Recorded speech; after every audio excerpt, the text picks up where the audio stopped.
The London Top Show is sponsored by Khata Book. Business हुआ easy. भगवान इनकी मन्नतें सुनते रहे क्योंकि छेड़ा जी की मिनी मार्ट चलती रही। लॉकडाउन में जिंदगी चली क्योंकि लोकल दुकानें चली। खाता बुक की ओर से इन सभी लोकल दुकानदारों को दिल से सलाम।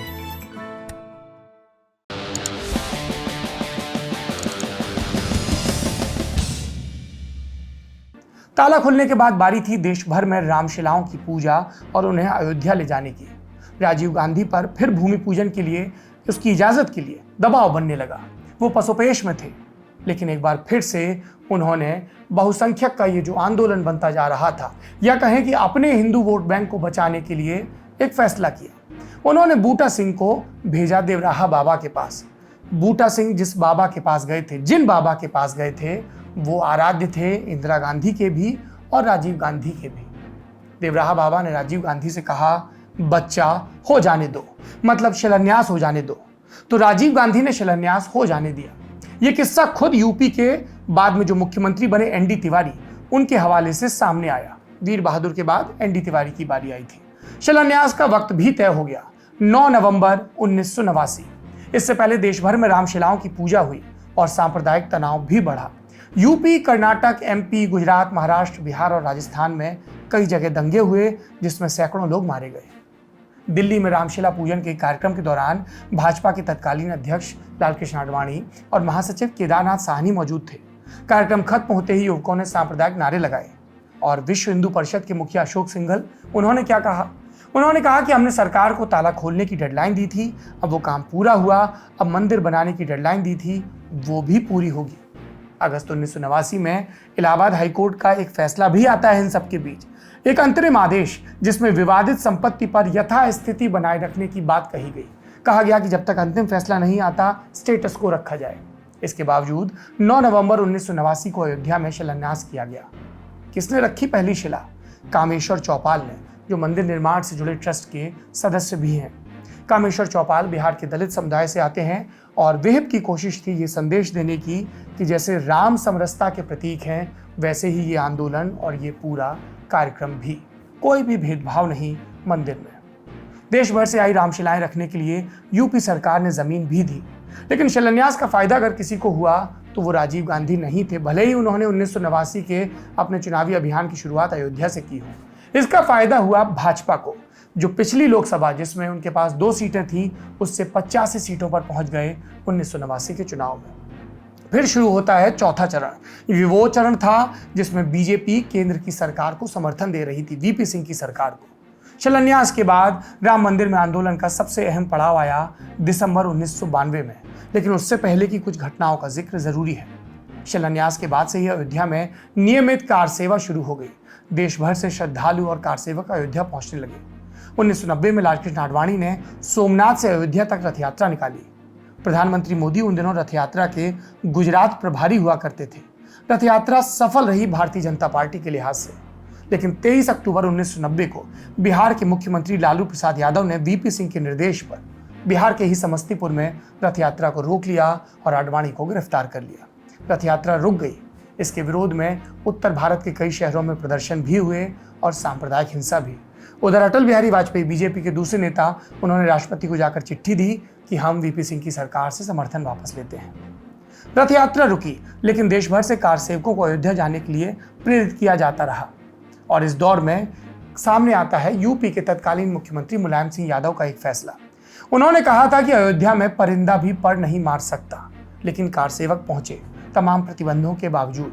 30 अक्टूबर का दिन अयोध्या में कर्फ्यू था, लेकिन कार सेवकों की भीड़ कार सेवा के लिए जो परिसर आरक्षित था बाबरी मस्जिद के पास, वहां पर पहुंच रही थी। स्थिति हाथ से निकलने लगी और तब पुलिस ने गोली चलाई। 2 नवंबर को फिर गोली चली और इसमें कुल मिलाकर 28 कार सेवकों की मौत हुई। इन मृत्युओं ने अयोध्या में राम मंदिर को लेकर भावनाओं को और भड़का दिया। इसके बाद आता है 1992 का दिसंबर। देश भर से अयोध्या में कार सेवक जुटे। 5 दिसंबर को अशोक सिंघल, जो कि विश्व हिंदू परिषद के महासचिव थे, उनका बयान आया, क्या हमारा कोर्ट से कोई मतलब नहीं, आप कोर्ट की बात बीच में क्यों ला रहे हैं? कोर्ट का जो निर्णय आने वाला है, हम उससे अप्रभावित हैं। इसी दिन कार सेवकों ने मस्जिद ढहाने की रिहर्सल भी की ये सामने बात आई।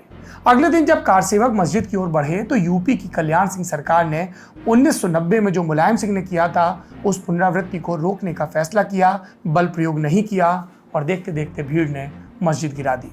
इस दौरान भाजपा और विश्व हिंदू परिषद के कई नेता पास में ही मंच पर मौजूद थे और वो कारसेवकों से संयम बरतने की अपील कर रहे थे। इनमें से कई नेताओं पर बाबरी मस्जिद ढहाने के लिए आपराधिक साजिश का मुकदमा भी चल रहा है जो अभी लंबित है। 7 दिसंबर 1992 को प्रधानमंत्री नरसिम्हा राव ने संसद में बयान दिया कि मस्जिद को गिराना बर्बर कार्य था और सरकार इसका पुनर्निर्माण करवाएगी। इसके बाद देश भर में अलग अलग हिस्सों में सांप्रदायिक हिंसा हुई। मुंबई में 1993 में सीरियल बम ब्लास्ट हुए। अपराधियों ने तर्क दिया कि हम दंगों का बदला लेना चाहते थे। इन्हीं अपराधियों में से एक याकूब मेनन को फांसी हुई और जो मेन अपराधी है जिसको फांसी होनी है, दाऊद, वो देश से भागा हुआ है। ये फांसी होनी है, कोर्ट तय करेगा। मैंने आपको जनभावना बताई क्योंकि वो देश का सबसे बड़ा आतंकवादी है। 5वें चरण की तरफ बढ़ते हैं। बाबरी मस्जिद गिर जाने के बाद सारा ध्यान अदालत की कार्रवाई पर चला गया क्योंकि अंतिम फैसला वहीं से होना था। अटल बिहारी वाजपेयी प्रधानमंत्री बने। बीजेपी की कोर पोल प्रॉमिस थी राम जन्मभूमि का मंदिर, लेकिन एनडीए के घटक दलों ने जो न्यूनतम साझा कार्यक्रम तय किया उसमें वाजपेयी मंदिर को शामिल नहीं करवा पाए, तो अदालत के फैसले का इंतजार होने लगा। 30 सितंबर 2010 को इलाहाबाद के हाई कोर्ट ने अपने फैसला में 2.77 एकड़ की विवादित भूमि पर फैसला सुनाया। क्या फैसला बताया? कोर्ट ने 1/3 हिस्सा सुन्नी वक्फ बोर्ड को दिया, 1/3 हिस्सा निर्मोही अखाड़े को और 1/3 हिस्सा रामलला विराजमान को। संदेश ये कि अयोध्या सबकी। लेकिन तीनों ही पक्षों ने इस फैसले को नहीं माना और सुप्रीम कोर्ट में अपील कर दी। सुप्रीम कोर्ट ने एक लंबी सुनवाई के बाद 9 नवंबर 2019 को इस मामले में फैसला सुनाया। 5 जजों की बेंच, जिसकी अध्यक्षता कर रहे थे खुद चीफ जस्टिस ऑफ इंडिया उस समय के रंजन गोगोई। ये संवैधानिक पीठ नहीं थी। मामले के महत्व को देखते हुए इसमें 5 जज शामिल किए गए थे। फैसला सर्वसम्मति से हुआ। फैसले पर किसी जज का नाम नहीं था। फैसले में 2010 के यूपी हाई कोर्ट के फैसले को बरकरार नहीं रखा गया।